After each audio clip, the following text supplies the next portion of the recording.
রাজধানীর কাকরাইলে জাতীয় পার্টির কেন্দ্রীয় কার্যালয়ের সামনে আওয়ামী লীগ বিরোধী মিছিল চলাকালে গণ অধিকার পরিষদের নেতাকর্মীদের ওপর ইটপাটকেল নিক্ষেপ ও হামলার ঘটনা ঘটে।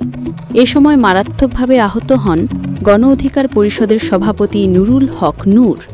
লাল রঙের টি-শার্ট পরা এই যুবক নূরকে নির্দয়ভাবে আঘাত করেছে।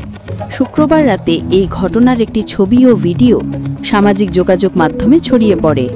ভিডিওতে দেখা গেছে লাল টি-শার্ট পরা এক যুবক গণ অধিকার পরিষদের সভাপতি নুরুল হক নূরকে বেধড়ক মারধর করছেন। এই ঘটনায় তীব্র সমালোচনার পর পুলিশ এখন ওই যুবককে শনাক্ত করার জন্য কাজ শুরু করেছে।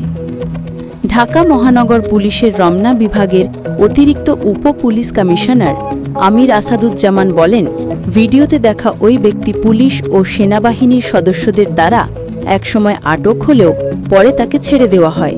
আমরা দ্রুত তাকে শনাক্ত করার চেষ্টা করছি।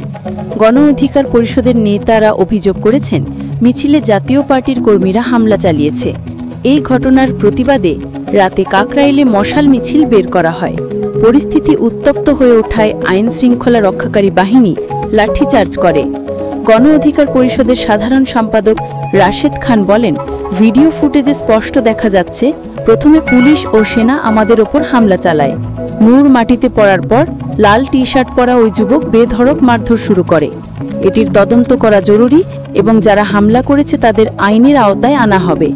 বিএনপি চেয়ারপারসনের সাবেক প্রেস সচিব ও সিনিয়র সাংবাদিক মারুফ কামাল খান সামাজিক যোগাযোগ মাধ্যম ফেসবুক পোস্টে লিখেছেন, ফটো ভিডিওতে স্পষ্ট দেখা যাচ্ছে গাঢ় লাল রঙের টি